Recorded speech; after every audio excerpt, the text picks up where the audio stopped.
Welcome back to the channel. In medicine, we often talk about the moment of diagnosis, the instant when a patient stops describing vague symptoms and finally names the underlying disease. That moment of clarity is uncomfortable, but it is also the only path to genuine healing. Jordan Spieth just delivered that moment for professional golf, standing at a podium in Newtown Square, Pennsylvania. The three-time major winner did not offer a rant or an ultimatum. He asked a question, and in doing so, he exposed the brutal, unresolved tension that the PGA Tour's leadership has been desperately trying to avoid. Does it change for guys who sued and dropped their membership? The room went silent. The golf world is now stunned, and the Tour's leadership is scrambling for an answer they simply do not have.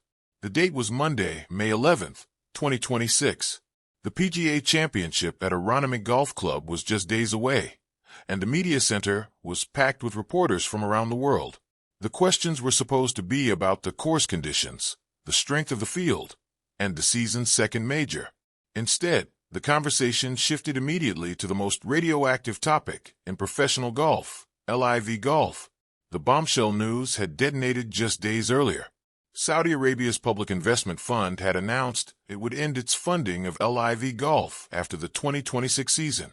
The blank check that had financed the breakaway league for 4 years, the financial weapon that had lured Jon Rahm, Bryson DeChambeau, and Cameron Smith away, was closing forever. The players who had defected were suddenly scrambling for a path back to the PGA Tour, and Speith, who has won every major except the PGA Championship, addressed the media with the kind of unflinching honesty that has made him one of the most respected voices in the game. His comments were measured, thoughtful, and absolutely devastating in their implications. He acknowledged there were simply too many unknowns for him to have a good gauge on what would happen. But then he leaned forward and asked a question that the Tour's leadership has been dodging for months. He wanted to know if the system established for Brooks and for Patrick Reed stays the same for guys in the same category coming back, or if it changes now. And then he delivered the line that silenced the room. Does it change for guys who sued and dropped their membership? The camera zoomed in on his face, searching for any hint that he was joking. He was not. Those 7 words have become the most talked-about statement in golf this year because they cut directly to the heart of the civil war that has torn the sport apart. The players who filed an antitrust lawsuit against the PGA Tour in August 2022, a group including Bryson DeChambeau, Phil Mickelson, Ian Poulter, and Tyler Gooch, occupy a fundamentally different category. Their legal battle threatened to dismantle the tour from the inside. The lawsuit was dismissed as part of the June 2023 Framework Agreement, but the resentment over that litigation persists like a chronic infection within the PGA Tour membership. Speith admitted he was not sure if the pathway back should be the same for everyone. He noted that olive branches were given out months ago and that Brooks took them up on it, so he was unsure what would now change. The message was unmistakable. Brooks Koepka, who never sued the tour, paid his price and is welcome. The players who sued, that is an entirely different conversation. The pressure of deciding the fate of the LIV defectors is not lost on Speith. He served on the Player Advisory Council during the darkest days of the conflict. He has seen the negotiations up close, heard the arguments, and witnessed the raw anger. And now he wants no part of the final decision. He said he was glad he was not in that room, and that he trusted the guys who were to make the right decision. The room Speith referred to is where leadership will decide the fate of players like Rahm, DeChambeau, and Smith, where the consequences of a 4-year war will finally be determined. Even Speith, who has seen it all, wants no part of it. The quote reveals the depth of the division inside the locker room. Even the players who stayed loyal are not unified on how to handle the returning rebels. Brian Harman believes there should be consequences, stating flatly that there should be something.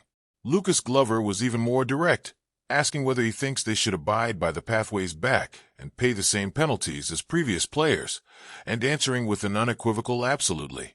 Spieth sits somewhere in the middle, not demanding punishment and not offering blanket forgiveness. He is simply asking the question that forces everyone to confront the uncomfortable truth. The players who sued did not just leave for more money. They tried to legally destroy the institution that made them wealthy. They filed court papers, hired antitrust lawyers, and spent millions attempting to dismantle the tour's business model.